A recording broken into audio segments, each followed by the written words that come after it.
Imagine spending 4 years in a university writing your research project and defending it, and now you are told that you cannot go for NYSC until you upload that project onto the national database. This is exactly what the Nigeria federal government has just mandated.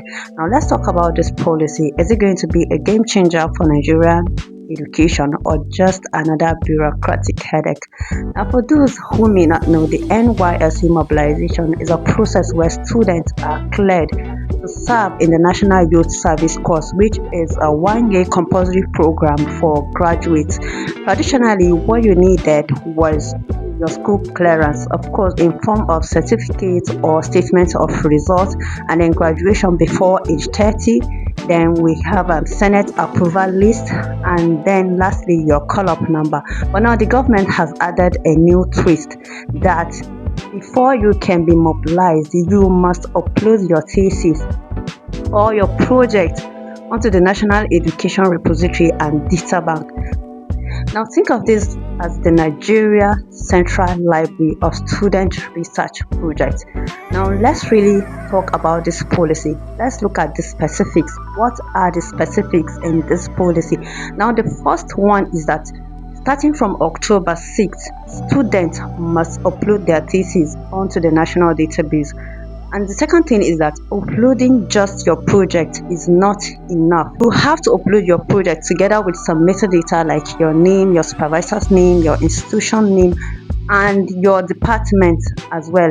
And then the third one is that this policy applies to both Nigerian trained graduates and foreign trained graduates. Yes. Now let's talk about the rationale behind this policy. Why this policy? And the first one is to ensure that projects are genuine and traceable. And secondly is to hold supervisors accountable for student projects. And the third one is to build a digital archive of knowledge for the nation. And lastly is to curb fake certification, improve quality assurance, and also to monetize projects so that good work doesn't just sit in a dust. Actually, I like the sound of this monetization. Now, this sounds all good on paper. It sounds like a win-win. But let's critically look at this policy. And the first thing I want to talk about is feasibility. Now, in most Nigerian institutions, they still struggle with internet connection, like stable internet. So how realistic is a nationwide upload system? Now the second thing I want to talk about is the issue of privacy and ownership. Yes, does that mean that if these projects are uploaded onto the database, the government now own the project? And how would student intellectual property be protected? Now, the third thing I want to talk about is quality versus quantity. Now, does this reduce project submissions to like just file upload, like just another box to tick and like we are done with it, so let's just move on? Now, the next thing I want to talk about is stakeholders perspective. Yes, the first and favorite one on my list is the student, because already students are struggling with final year clearance, and now they have additional digital hurry. Now this can feel like a punishment. It can be anxiety inducing and even frustrating for students, especially if compounded with strikes and late results. Now the second theme on my list are lecturers. Now for lecturers, this means more accountability and more paperwork, because they must ensure that projects are truly completed before it can be uploaded. And now the next one I want to talk about is universities. Now for universities, this means that they have to integrate with the NAD platform, which means more ICT infrastructures. Now for schools that are well funded, this is doable, but for small state schools who are still struggling with internet and electricity, this can expose a deep gap in the system. Now the next stakeholder I want to talk about is the NYSC. Now for NYSC, this is a way of saying that we can only mobilize or enroll graduates that are qualified, that have fully completed their education, because it aligns with their mission of only enrolling students who have completed their education.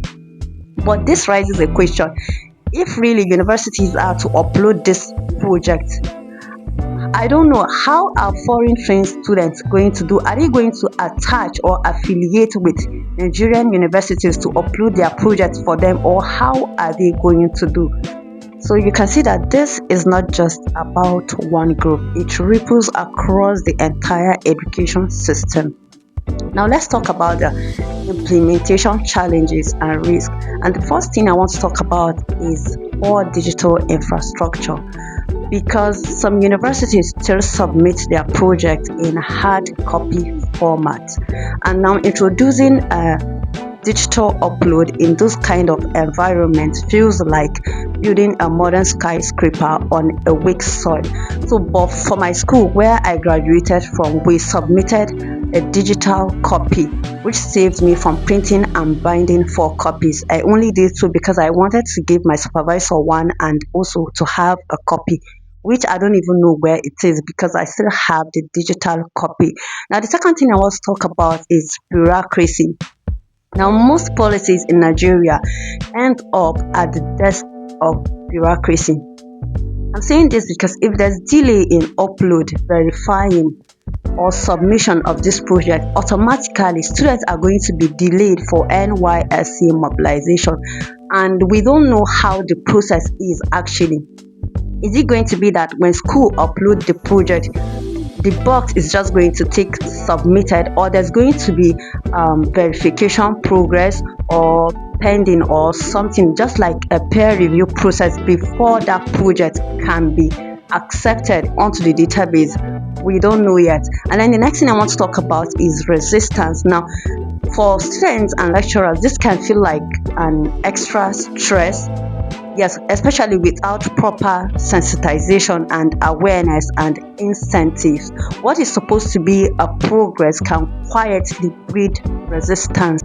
So what should we watch out for in the coming months? I think what we should be looking for is, will government actually enforce this policy from October 6th? And how ready are students? And also, will foreign trained graduates comply easily? And most importantly, will this actually improve academic quality? Now, this is my personal take. This is what I think about this policy. I think the idea of National Research Data Bank is brilliant, but forcing it as a gatekeeper for NYSC is risky. I feel like a phased rollout in some selected institutions and then fixing the loopholes would have been better before nationwide expansion. Now, my advice for students is to start preparing your digital copy, secure your data, and also demand for clear guidelines from your universities. So to wrap up, Nigeria is trying something bold, turning every student research into a national digital archive. Now the intentions are great, but the execution, the implementation will either break or make it. So I leave you with this one question: should access to NYSC really depend on submission of thesis? I'd love to hear what you think about this. Drop your thought in the comments, and remember, policies shape us, but our voices shape policy. Bye.